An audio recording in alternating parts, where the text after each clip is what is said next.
রং মানে কিন্তু ভোটটাও চলে আসে, সামনেই বাংলায় বিধানসভা নির্বাচন। আমি ভীম নই, কিন্তু এই দোকানে যারা আসছে তারা নিজেদেরকে ভীম হয়তো মনে করছে।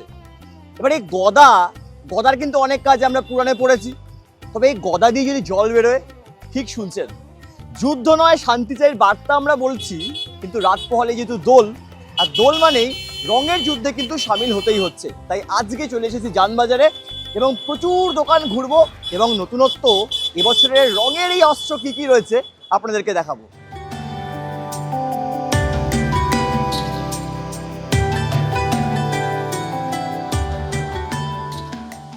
জানবাজারে যারা রং প্রেমী তারা প্রত্যেক বছর কিন্তু জানবাজারে আসে এবং সেই জন্য বিভিন্ন কন্ট্রাস্ট দেখা যায়।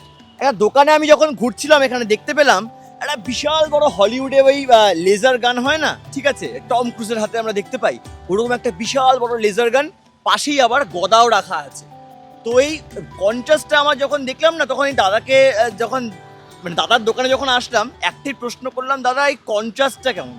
दादा ये जो कॉन्ट्रास्ट है, एक दिखे गदा एक दिखे लेजर गन, इसका कितना प्राइस है, इसका कितना प्राइस? इसका 300 के लगभग आएगा प्राइस, 300 280 ऐसे करके, और इसका 6000 है। 6000 जी, कोई खरीद का है? बिल्कुल खरीदता है। अभी 2 पीस बिका भी है मेरे पास से। अच्छा। और ये भी 1 पीस बच रहा है, 1 पीस और बच रहा है उस दुकान में। मेरा 2 दुकान है, 1 पीस बच रहा है यहाँ, 1 पीस वहाँ, 2 बिक चुका है वो। तो इसमें क्या क्या होगा? ये जो बड़ा लेजर ये हॉलीवुड में जैसे आप देखते होंगे ऐसे पकड़ के वो गन घूमता है दोनों साइड में, और उसके लेजर के साथ में वो पानी जो भी है रंग गुलाल फेंकता है उसमें।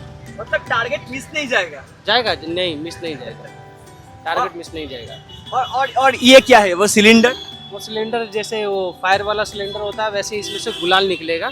वो फायर का वाला नहीं है, गुलाल वाला है। ऐसे दबाने से इसको फिर गुलाल बहते रहेगा, वो पूरा धुआं धुआं हो जाएगा वहाँ पे गुलाल से।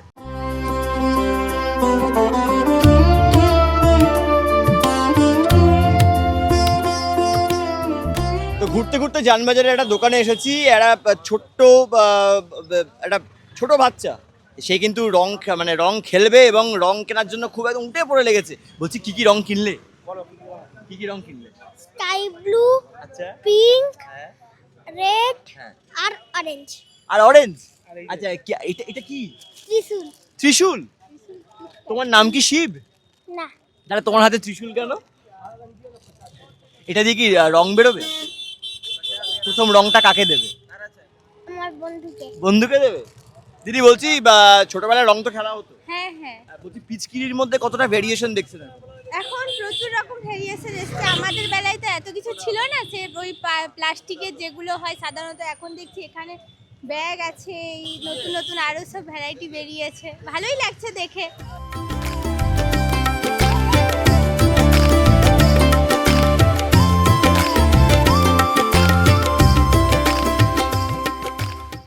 দেখুন রং তো রয়েছে, তবে রং মানে কিন্তু ভোটটাও চলে আসে, সামনেই বাংলায় বিধানসভা নির্বাচন।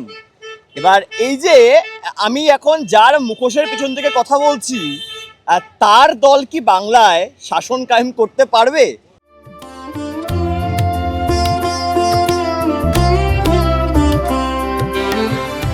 আমার হাতে দেখছেন তো কি আবির আছে, আশা করি বুঝতে পারছেন।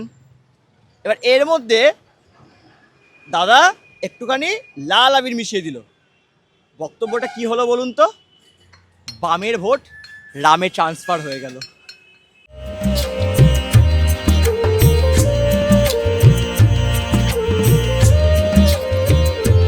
2026-এ এই যে দোল, সেখানে কিন্তু কার্যত ব্যবসা কিছুটা হলেও বাড়ছে এবং সবথেকে যেটা গুরুত্বপূর্ণ বিষয়, মানুষজন তারা কিন্তু জানবাজারের এই যে রঙের দোকানের যে বাজার, এই যে রঙের বাজার, সেখানে কিন্তু তারা আসছে। অবশ্য রং খেলতে গেলে কিন্তু যেটা খুব গুরুত্বপূর্ণ বিষয়, যদি গালে আবির কেউ লাগায় বা যদি পাঞ্জাবির মধ্যে কেউ পিচকিরি দিয়ে জল দিয়ে দেয়, ভুল করে কিন্তু রাগ করবেন না, সেটা কিন্তু আবার রং একটা বিষয়, মানে WRONG, রং একটা বিষয়। অবশ্য সামনের নির্বাচন, তাই রং বদলানোর আগেও কিন্তু অবশ্যই ভেবেচিন্তে বদলাবেন। যাই হোক, সব মিলিয়ে আজকে ঘুরলাম জানবাজারে এবং দেখলাম রঙের দোকানে প্রচুর মানুষজন আসছেন, ভিড় করছেন এবং এই যে গান বনাম গদার যে কন্ট্রাস্ট, তা কিন্তু আজকে একদম বহিঃপ্রকাশ পেল। ক্যামেরায় মৈনাক বাগচির সঙ্গে সুব্রজিৎ চক্রবর্তী, এই সময় লাইভ, কলকাতা।